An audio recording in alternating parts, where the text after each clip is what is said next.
हमारे यहाँ पुराणों में लिखा है, स्कंद पुराण का वाक्य है, 10 पुत्र समा कन्या। स्कंद पुराण का वचन है 10 पुत्र समा कन्या। 10 पुत्रों के समान एक पुत्री होती है, एक बेटी होती है।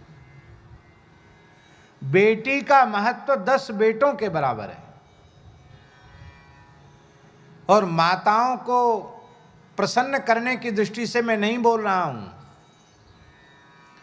ना तो आप लोगों से हमारा कोई निजी स्वार्थ है, ना माताओं से कोई हमारा निजी स्वार्थ है।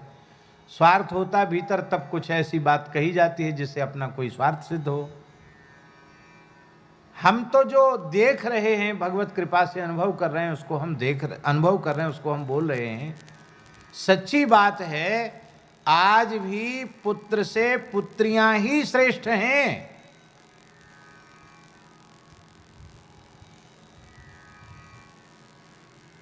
हमने जिस घर में जन्म लिया, हमने स्वयं अनुभव किया है।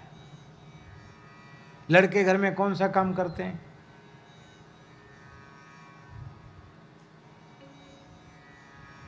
पढ़ाई में भी 2 नंबर 3 नंबर पर रहते हैं।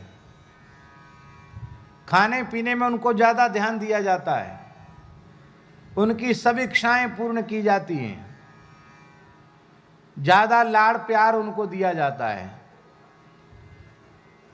और बड़े घरों की बात तो अलग है, लेकिन गांव में तो बड़े छोटे सभी घरों में माताएं बहनें ही सब काम करती हैं।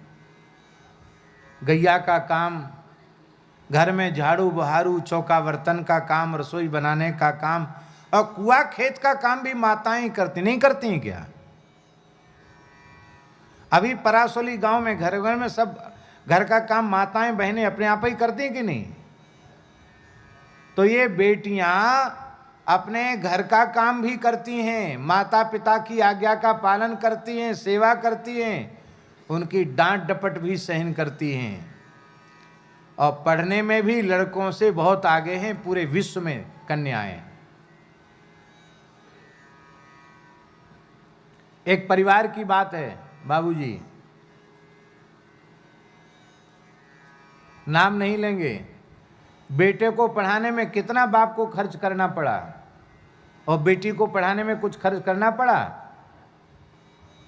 आज भी बेटियां कहती हैं मैं हम सीए बनेंगी, हम डॉक्टर बनेंगी, हम इंजीनियर बनेंगी। पिताजी माताजी आप केवल हमें आशीर्वाद दीजिए, हम अपने परिश्रम से आगे बढ़ कर के सफल होकर के दिखाएंगे, बस आप हमें आशीर्वाद दीजिए। और अपनी मेहनत से, अपने परिश्रम से बेटियां सफलता को प्राप्त कर रही हैं, बेटे फिर भी पीछे हैं। हमने ऐसे उदाहरण देखे हैं कि वृद्धावस्था में माता पिता की पुत्र काम नहीं आए, और अपने रुग्ण बूढ़े माता पिता की सेवा बेटियों ने ही की। ऐसे उदाहरण भी हमारे आंखों के सामने आए। इसलिए भैया, भारतीय हिंदू सनातन सभ्यता में नारियों का आदर, बेटियों का आदर बहुत अधिक है, सदा सर्वदा से है।